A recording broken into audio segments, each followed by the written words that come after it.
Yo, what's going on, guys? Welcome back to the channel. Sorry I've been posting lately. I just have had no idea on what videos to make.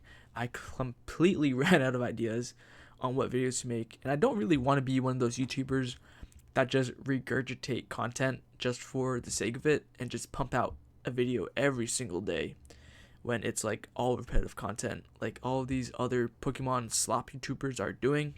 But at this point, I might have to because I really don't have any ideas. But I do have some video ideas coming up that are pretty interesting. But anyways, if you're new here, welcome. My name is Supreme Pleb Collectibles. I've been selling Pokemon cards on eBay for the past 7 to 8 months. And over the past 90 days, I've done over $27,000 in sales and have sold over 5,700 items in total. So if you want to start up your own eBay store, but you don't really know how or where to start, that is what my channel is here for. So please subscribe. I'm trying to hit 100 subscribers, and I will help you along your eBay journey, and you can watch me document my eBay journey as well. So with all that out of the way, let's get into the video. Today's video topic is going to be essential tips for beginner eBay Pokemon card sellers. So if you guys are new to the Pokemon selling space or just want to start up your own Pokemon eBay store, these are some tips to get you started. So the first one is to make sure you have storage space, right? I personally have 2 of these shelves in a room, and I have all these shelves filled with these BCW 3200 white storage boxes. They're pretty sturdy and they're very reliable, and they store 3200 cards.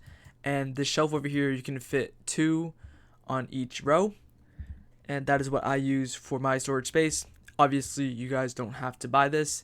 It is pretty pricey at $91 per shelf.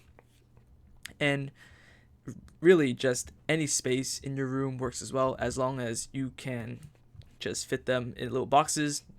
Obviously, you don't have to use these 3200 BCW boxes either, because you can just use ETB boxes or really just any shoebox, as long as you can keep it organized and you can find out where your cards are when it is time to ship your cards. So the second one is to buy good collections even if you have to pay more. So this picture right here is this guy is selling a $20 lot, which he says majority is hollows. Obviously this lot is bad because no one really wants hollow cards, especially from some of the newer sets. No one's looking for these. And today earlier I saw a $1,200 lot that this guy was selling for $1,000 or lower than that. And I thought to myself, that's a pretty good deal. What is that, like 80, 75%? But regardless, most of that lot was reverse hollow and hollow cards. I don't know why this guy spent all this time scanning cards into the collector app or TCG player list to have all those hollows into his collection, because when it comes to selling, no one really is looking for those reverse hollows or hollows. They usually count that as bulk, right? People pay different rates for bulk, and people don't usually pay full market price or even a percentage of market price for modern hollows. So you are going to want to avoid hollow cards in collections. What you're going to want to aim for is hits. I usually target either EX cards, V cards, or anything higher than that. Like a good example would be this collection right here. This guy has cards for sale, singles at 95%, take everything I have at 75%. And in this lot, you can see some very good cards, right? You have some gold cards, some GX cards, tag team, some, XY era EX cards, some vintage or mid-era cards. You can even see a, Mega Rayquaza EX card, a hollow, is that a Arcanine? Yeah, so I would not buy any collections that look like this. I would target collections that have good hits in them, because at the end of the day, this business is all about volume and how fast you can move these cards out.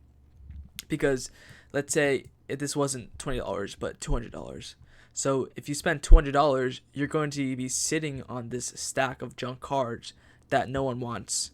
Whereas if you just spent like a little higher, let's say this lot's $1,000, you spend $1,000 on this lot, you can pretty much sell a lot of them within 1 to 2 weeks, and then you could just get that money back and just put that money back into the business if you guys understand what I'm saying.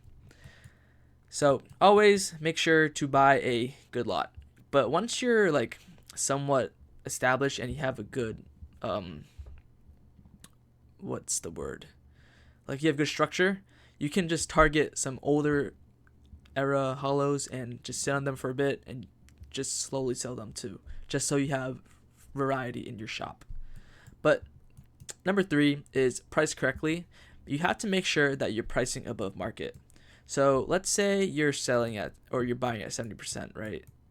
After fees and everything and shipping, because eBay already takes 13%, plus I believe there's like a 1% fee, so that equals to 14%, right? So after that, what is that? You're making 86%, which really isn't a lot. And you are going to want to price things at above market. So I usually do TCG player market. This honestly, I probably should have wrote this out. But let's say TCG market is $100, right? Or $100. You buy for 70%, and that turns into you're basically buying a collection for, or a card for $70. And you're then going to want to list this card for, I would probably start off at 25% above market price, because that's where I started. So you want to sell this for $125, because after fees, shipping, and everything, and packing materials, the payout for this is going to be around, I believe, 20%. I'm not sure, but something like that. Just make sure you're pricing above TCG market price, and make sure that you're not pricing stuff at 100% market, or just market, and you're pricing above that, because after fees and everything, it's really not worth your time to be selling at current market prices. Number 4 is don't let inventory pile up. The more and faster you list, the more profit you will make. So this is a very bad habit that some people have, and why most of these Pokemon card selling businesses fail. It's because you're not listing enough, right? I've said this in a previous video, but the more you list, the more opportunities that you have for buyers to come in and just buy cards from your eBay store. So obviously, if you're not listing enough, they're just going to go to other stores and buy from them instead of you. So the faster you can process your collection that you buy and list them on eBay, the faster and more profit you will make. So I usually use this card sorting tray, and I just put all the cards I have on there just so I can see it. It's within my field of view, just as a little reminder for me to say, hey, I have a collection that needs to be listed on eBay. Make sure to do it. And honestly, this business is about how much time you put in. So the more time you put into this business, the more profit and more money you will make. Number 5 is become a pro at shipping. Penny sleeve plus top loader plus free shipping. So you are going to want to penny sleeve and top load every single card regardless of value, because you want your buyers to have a good experience and come back to you. And if they don't have a good experience, they're not going to come back to your store and buy from your store. So there's that. And free shipping. I've said this before again, but free shipping is what most people expect nowadays. Whether you like it or not, that's just the reality of things. So you're going to want to have free shipping in your store just to have more buyers come into your store again.